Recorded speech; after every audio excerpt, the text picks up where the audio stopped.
તો ગીર સોમનાથમાં ગેરકાયદેસર ટોલ ટેક્સ મુદ્દે હાઈકોર્ટમાં અપીલ દાખલ કરાઈ છે। ગીર સોમનાથમાં 40 કિલોમીટરના અંતરે 2 ટોલ નાકા છે। સામાજિક અગ્રણી ઇમ્તિયાઝ પઠાણ દ્વારા ગુજરાત હાઈકોર્ટમાં અરજી કરાઈ છે। જાહેર હિતની અરજી પર 28 માર્ચના સુનાવણી કરવામાં આવશે। જિલ્લા કલેક્ટર સહિત તંત્રને રજૂઆત કરવામાં આવી છે। બંને ટોલ બૂથનો NHAIની એપ્લિકેશનમાં ઉલ્લેખ ન હોવાનો દાવો છે। 2016થી શરૂ થયેલા સોમનાથ ભાવનગરનું કામ હજુ પણ અધૂરું છે। દ્વારકાથી ભાવનગર સુધી નેશનલ હાઈવે ઓથોરિટીનો પસાર થતો રોડ NH51 જે ગીર સોમનાથ જિલ્લામાંથી પસાર થાય છે અને વેરાવળથી ઉના સુધીની અંદર આ નેશનલ હાઈવે ઓથોરિટી દ્વારા ત્યાં 2 ટોલ ટેક્સ કાર્યરત કરવામાં આવ્યા છે। આશરે છેલ્લા 4 મહિનાથી શરૂ થયેલા બંને ટોલ ટેક્સની વચ્ચેનું અંતર માત્ર 40 કિલોમીટર છે।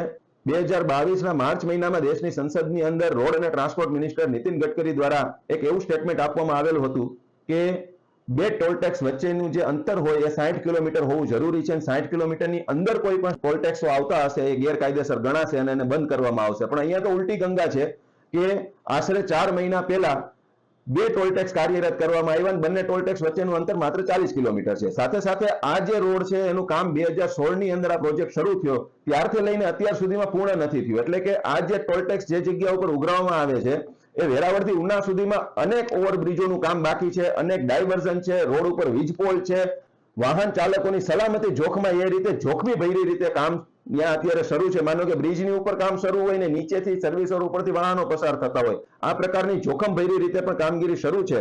આ સંદર્ભે અમારા દ્વારા ગીર સોમનાથ કલેક્ટરશ્રીને એક લેખિત રજૂઆત કરવામાં આવી હતી અને આ રજૂઆતમાં તંત્ર દ્વારા કોઈ કાર્યવાહી ન કરાતા હવે નામદાર ગુજરાત હાઈકોર્ટ સમક્ષ આ મામલે એક જાહેર હિતની અરજી દાખલ કરવામાં આવી છે।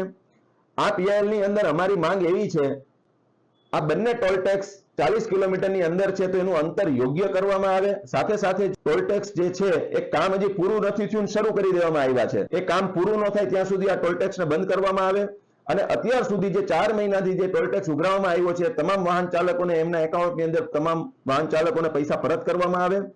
સાથે સાથે નેશનલ હાઈવે ઓથોરિટીની એક એપ્લિકેશન છે રાજમાર્ગ યાત્રા એપ્લિકેશન આની અંદર પણ આ બંને ટોલ ટેક્સનો ક્યાંય ઉલ્લેખ નથી અને જો માંગરોળ કે કેશોદથી કોઈ પ્રવાસીઓ કોઈ વાહન ચાલકો જો આવે છે તો એમને પેલા દારી ટોલ ટેક્સ ચૂકવવાનો ત્યાંથી 24 કિલોમીટર ચાલે એટલે સુંદરપરા આવી જાય અને સુંદરપરાથી પાછું 40 કિલોમીટર ચાલે એટલે વેળવા આવી જાય।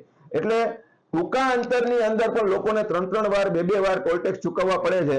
આ લોકોના ખિસ્સા ઉપરનું ભારણ છે।